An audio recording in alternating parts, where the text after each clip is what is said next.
Given that our last traditional Mario Kart game came out over 10 years ago, I've been thinking about what the next Mario Kart game will look like for quite a long time now. The most intriguing part for me easily being the retro tracks, wondering what courses from previous installments they'll remaster.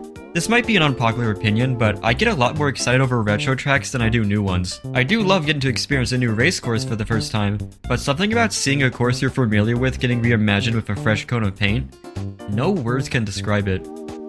Except maybe nostalgia pandering. As weird as it sounds, I find myself to be more hyped about a Mario Kart track and its additional appearances, even if I wasn't that much of a fan of them in the first place. Unfortunately, not all Mario Kart tracks get lucky. Even to this day, some have yet to get an additional appearance, and have been getting neglected for quite a long time. Now, some of these tracks have me pray to Miyamoto every night that it gets remade in the next game, or others, I can clearly see why they've been forgotten, and in some cases I hope they stay rotting in the bin. So I thought, why don't I look at all of these courses and judge whether or not they're worth being a retro track in the next Mario Kart game. Now it may sound like I got a heavy load to work with, and I would a couple years ago, but thanks to Mario Kart Tour having an insane track selection, a good amount of tracks got their first shot at being remade. So we'll only be looking at the ones that didn't even get mercy from the mobile game. Also, after what I've been through, I'd like to talk about literally any other game, please. So then that narrows down our selection to only 20... of all numbers. 21 tracks. How I'll be doing this is that I'll be ranking each of them into 4 different tiers. Rest in piss won't be missed, whatever, it's so cool, and I want it now! Let's see which of these tracks have been done dirty and which should continue collecting dust. Starting with Super Mario Kart, it's pretty obvious why remaking tracks in this game isn't a priority, considering that they're flat, super basic, and lack in variety. Yet somehow there's only 5 tracks that haven't been remade yet. You'd think there would be more. The group of SNES courses that have been the most consistently remade throughout the series are the Mario circuits, and I get why, considering that these are pretty much the 1-1 of Mario Kart. Even then, there's still one that's been avoided, being Mario Circuit 4, and I don't really understand, like it's nothing special but it's not outright bad either. It confuses me even more with the fact that they add Mario Circuit 3 multiple times throughout the series like it's the definitive version or something. They probably don't even remember there's a 4th one. I think it's solid for a SNES track, the turns aren't too sharp like in 3, and the rows of pipes serve as neat obstacles. But a SNES track can only be so good, so overall it's fine. Now let's take a look at Koopa Beach 1. Now this may look pretty bland, but it's actually one of my favorites in this game. Hopping over the water to maintain your speed is pretty engaging and fun, and so is trying to cut corners, but not so much that you fall into deep water. But most of this comes from the fact that it's in the Super Mario Kart engine, and I can't really see it being as fun in a modern game. So for that reason, I'm not all hyped for it getting remade. Next is Ghost Valley 3, which I think is one of the hardest tracks in this game. With all the jagged turns, large holes on the ground, and the computer players showing no mercy, this track is pretty unforgiving. But being one of the most complex Super Mario Kart tracks means that I could easily see a cool reimagining as a retro track, similar to Bowser Castle 3. But I'm still putting it in whatever, because although I respect this challenging track design, it's hard for me to enjoy it because, well, I suck. If you've played the recent remake of SNES Bowser's Castle 3 in the Booster Course Pass, you can probably agree that it's the best SNES track in the series. Banger soundtrack, hard-ass visuals, and really fun to play. But as the name suggests, there were 2 that came before it, and after playing them, I can see why there's a 3 because they fucked up the first 2 times. Bowser Castle 1 is just so lame. Huge straightaways, thwomps in awkward positions, and most questionable of all, there are these pockets onto the sides. What is their purpose? I think they're supposed to trap players who could potentially go off course with the speed panels, and if that's the case, that's just dumb. This course is dumb. But hopefully we can see some progression of Bowser Castle 2. Bowser Castle 2 is the worst track in the series. Like for real. Everything about this track is designed to infuriate you. Turns are exclusively 90 degrees. The corners of these turns have these small pockets that could potentially get you stuck if you turn too tightly. There's these really bizarre square segments where it has you do a bunch of turns for no reason, and is once again made up of sharp 90-degree turns. But what makes this track so infamous is doing something no other track has the audacity to do. If you take this one turn, the road just ends. I tried to jump across with a feather and couldn't make it, so it was not intended as a shortcut. It literally says stop. This is a race course that tries to sabotage the race. Need I say more? Yeah, these two are going to the very bottom, and it's gonna stay like that for the rest of the video. I can't even be optimistic and say that a remake can fix them, because I don't know how you fix Bowser Castle 2 without just making something entirely different. The next game is Mario Kart 64, which only has one exclusive course left, Wario Stadium, which might be the most tragic course in history. Like, imagine being singled out like that. Every single course in this game gotta be a retro track except for this one. I bet it gets picked last in Dodgeball too, but you'll understand once you play it because it's really not that good. Lots of bumps on the road that attempt to be exciting. No variety in scenery with the exception of the copy and paste Wario heads on the wall, which, not gonna lie, is kinda awesome. And it's just way too long, like, did it need to be 5 minutes? But because of all these flaws, that's what makes me eager to see it get improvements. If they can make me like DS Wario Stadium, they can make me like N64. And at this point, it's pretty much guaranteed to be in the next game. I'll put it somewhere in the middle of the list because although I don't really like the course as it is now, I think it has a lot of potential, so I'm rooting for the poor thing. Mario Kart Super Circuit tracks used to get the short end when it came to being retro tracks in newer games, to the point where they would just add one and call it a day. And the reason why is because they're only marginally better than the SNES tracks. But then they decided, how about we make them good? Let's give these guys the glow up of the century, and I think they deserve one because despite the mediocre layout, some have pretty cool ideas and will thrive in a game with a lot less limitations. They started doing this in Mario Kart 8's DLC, but they really went all in with Mario Kart Tour. This game loves its GBA tracks, to the point where now there's only 2 left. One of them is Broken Pier, and it might be the most forgettable track in the series. I don't think there's a single fan of Broken Pier, and if you claim to be one, you're just trying to not fit in. It's supposed to be the sequel to Boo Lake, but it's not as charming and looks more like Ghost Valley. And the Boos don't even hold candles anymore, they're just there. Rip Boo candles. Only thing that stands out is the evil mountains. Ooh, spooky.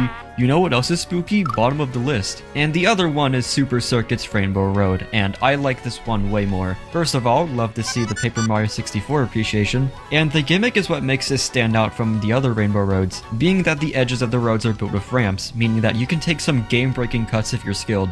Or you could be like me, failing in the most spectacular of ways. Lots of people predict that this will be the last retro track of the next game, since Mario Kart 7 ended with SNES Rainbow Road, 8 ended with N64, so naturally GBA is next in line. And if that's the case, I'm being cautiously optimistic because I'm not sure if this will translate well in a modern games engine. And I'm a bit worried that it'll get massacred like Sunset Wilds. I know it's been over a year, but how the fuck did they let that happen? But until then, we have this version, and it's pretty good as it is.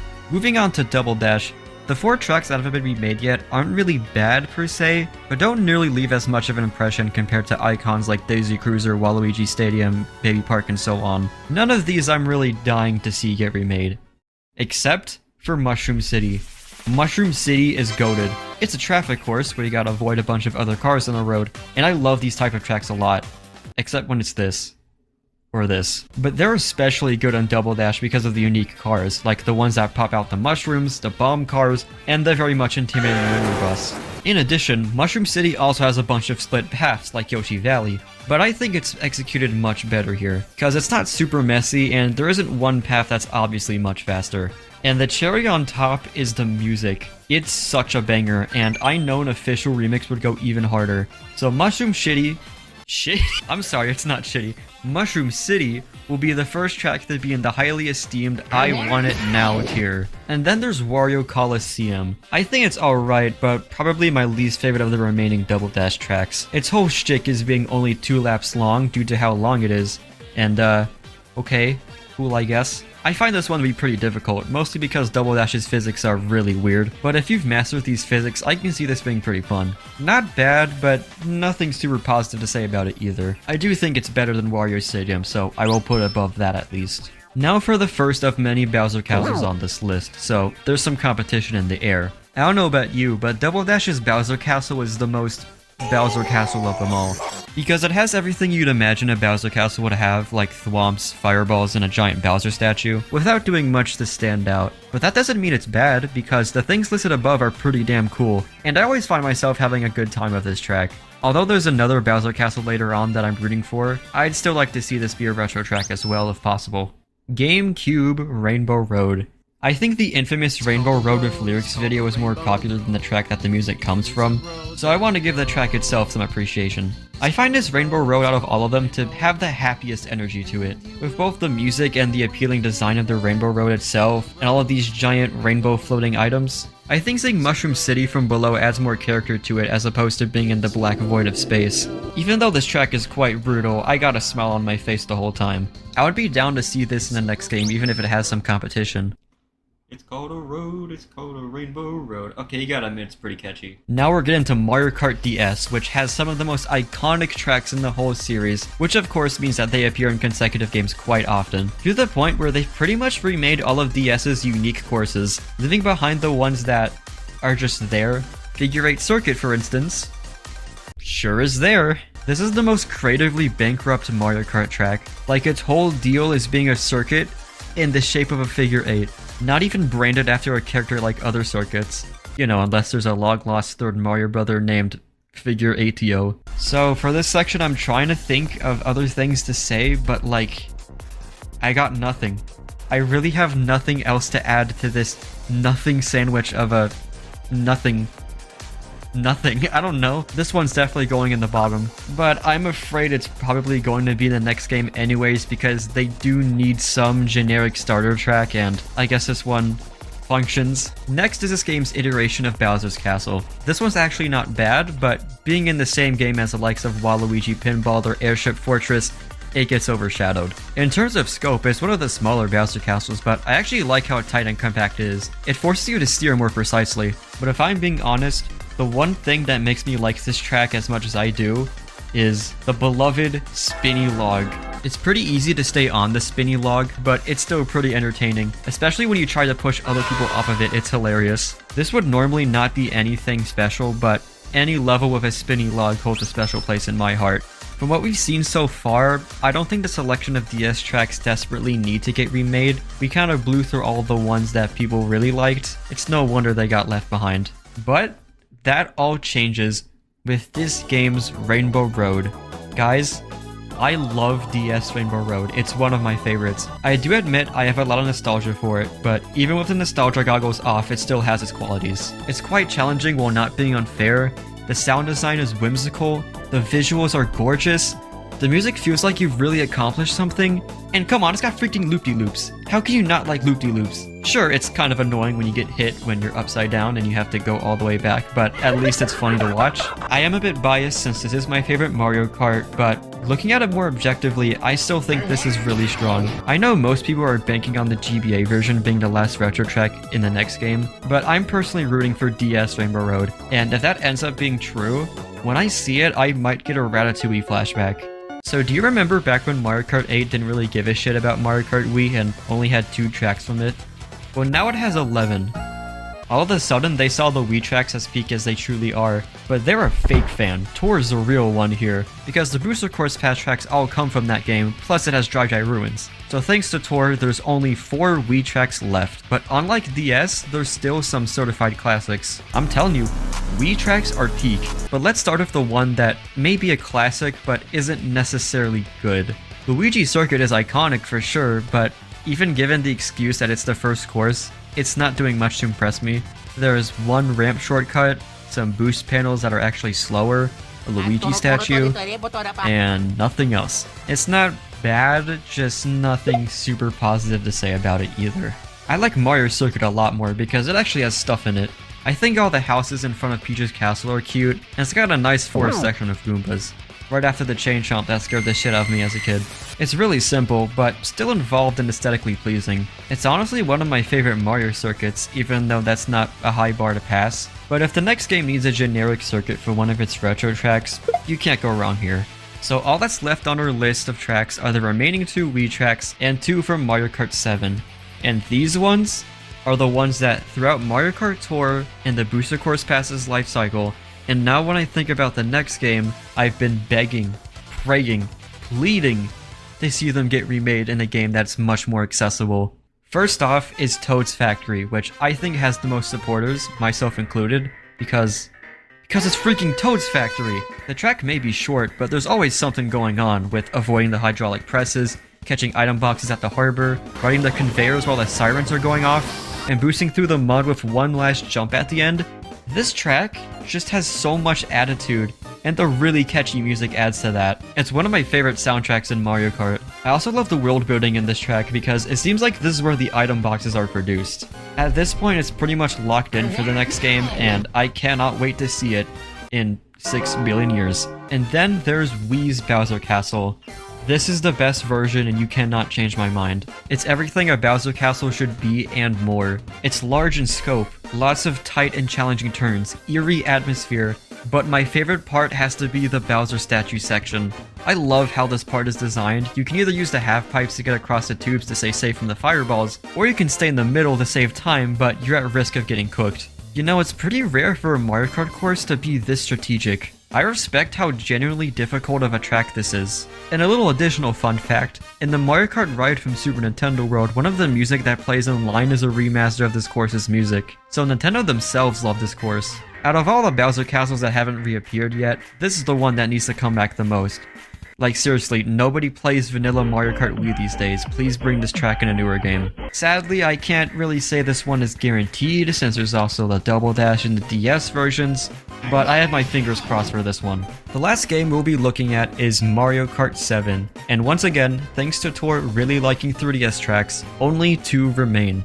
But it frustrates me all the more when literally every 3DS track is in Mario Kart Tour or Mario Kart 8. Except for the Woohoo Island tracks. These two are genuinely some of my all-time favorites because, first of all, I love Woohoo Island. For being designed for a sports game compilation, it feels surprisingly fleshed out. All these landmarks and overall cozy vibes make you want to fully explore this island. And although we have games like Pilot Wings Resort, I think Woohoo Loop, a race course that fully wraps around the island, is the best way we'll be able to explore it. Even when it's just a big loop, you still have some challenging shortcuts and various alternate paths that break its linearity. You also have to give it credit for being the first course divided into sections, and those are always amazing. This is one of my favorite Mario Kart courses for being based off of one of my favorite hubs in any game, and living up to the hype. It's a course that's so good, it got a sequel, Maka Woohoo, where rather than going around the island's perimeter, you go inside and over the central mountain of the island. It's about on par with Woohoo Loop for me. It might be more linear with the fact that you're scaling this big mountain, but the payoff is incredible. Because once you reach the very top, you then have this huge gliding section where you slowly descend to the beach, and that combined with the setting sun, it's just... oh, it just hits differently, man. You just have to play it for yourself. But the problem with doing that is the fact that it's kind of inconvenient to play specific tracks in Mario Kart 7 because, for whatever reason, that game doesn't have a versus mode. So your best bet to playing a specific course in Mario Kart 7 is just playing with no computers and time trials. It's because of that is why I really want to see this as soon as possible. The only way to make these tracks even better is if they are in glorious HD and I can quickly play them in versus mode. These two are clearly going to the very top of my list. I know it's strange to put that above all these Rainbow Roads and Bowser Castles, but like, it's Woohoo Island. You can't argue with peak.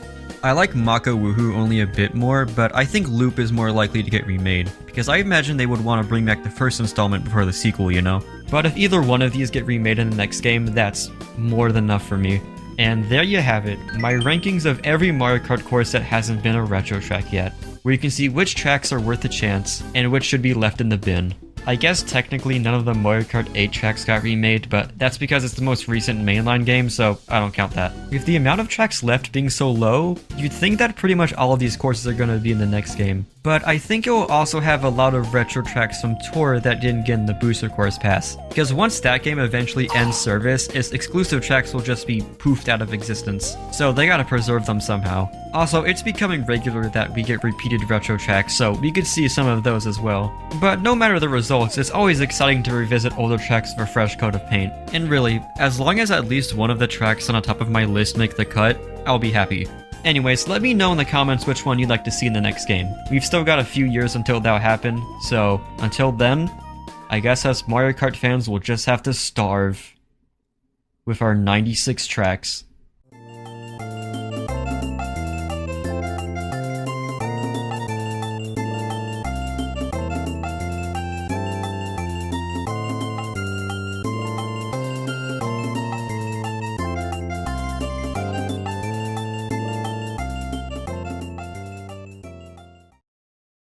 Playing tennis in Target.